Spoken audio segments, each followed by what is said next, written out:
The courtroom fell silent as everyone stood, except him. Confident, unmoved, and completely unbothered, the billionaire remained seated, his expression filled with quiet arrogance. People glanced at each other, unsure if this was a mistake or something worse. But the judge noticed.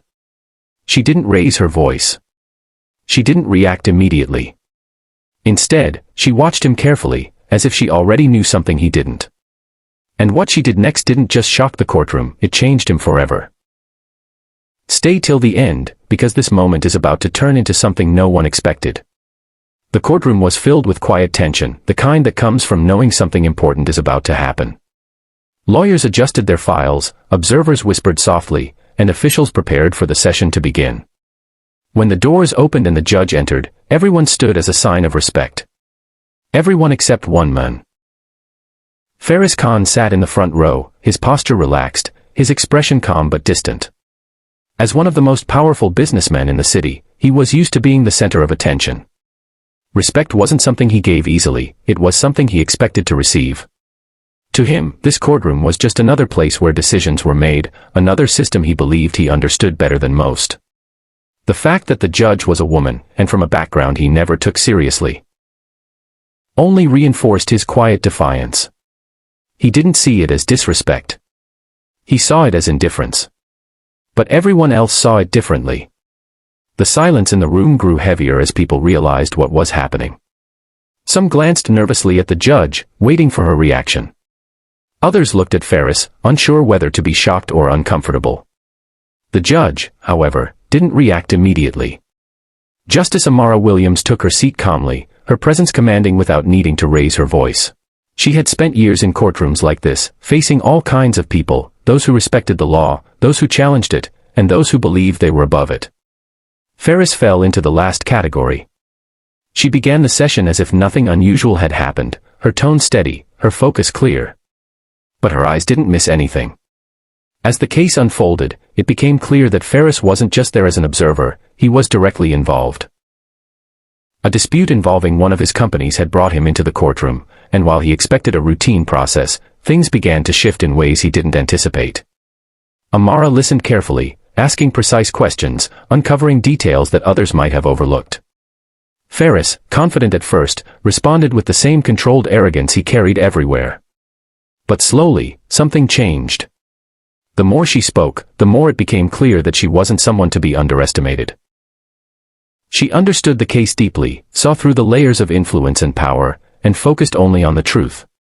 The turning point came when she paused the proceedings and looked directly at him. "Mr. Khan," she said calmly, "do you believe respect is optional?" The question caught him off guard, not because of its difficulty, but because of its timing. It wasn't about the case. It was about him. Faris leaned back slightly, maintaining his composure. "Respect is earned," he replied. A few murmurs spread through the room.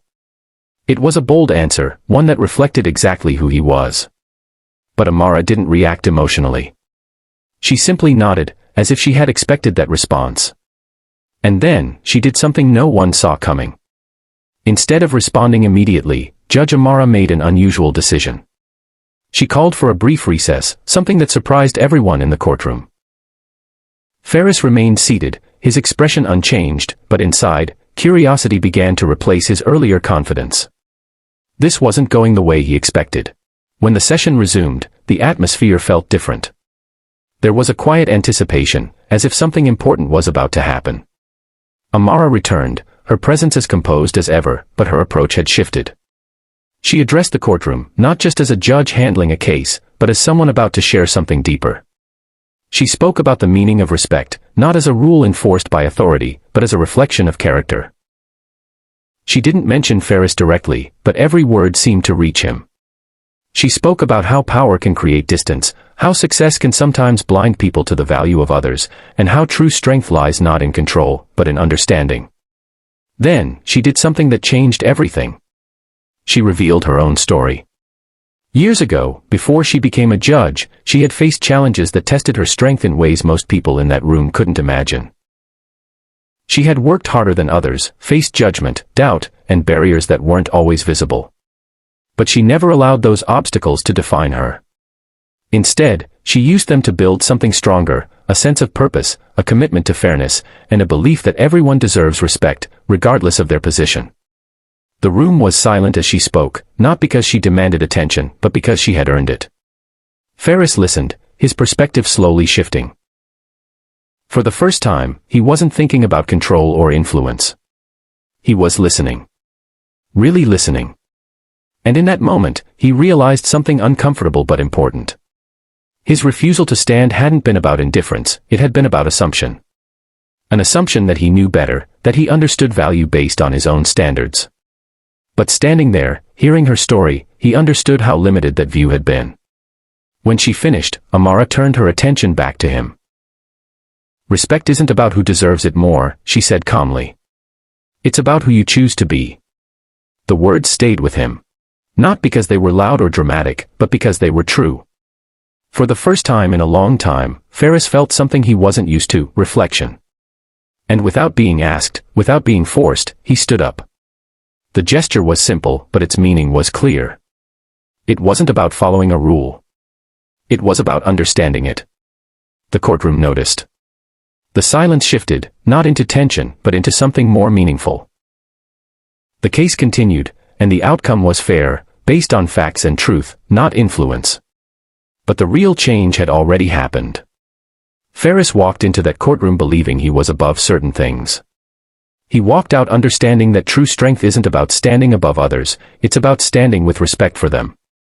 Because in the end, it's not power that defines a person. It's the choices they make when they realize they were wrong. And sometimes, the strongest people aren't the ones who never make mistakes, but the ones who learn from them.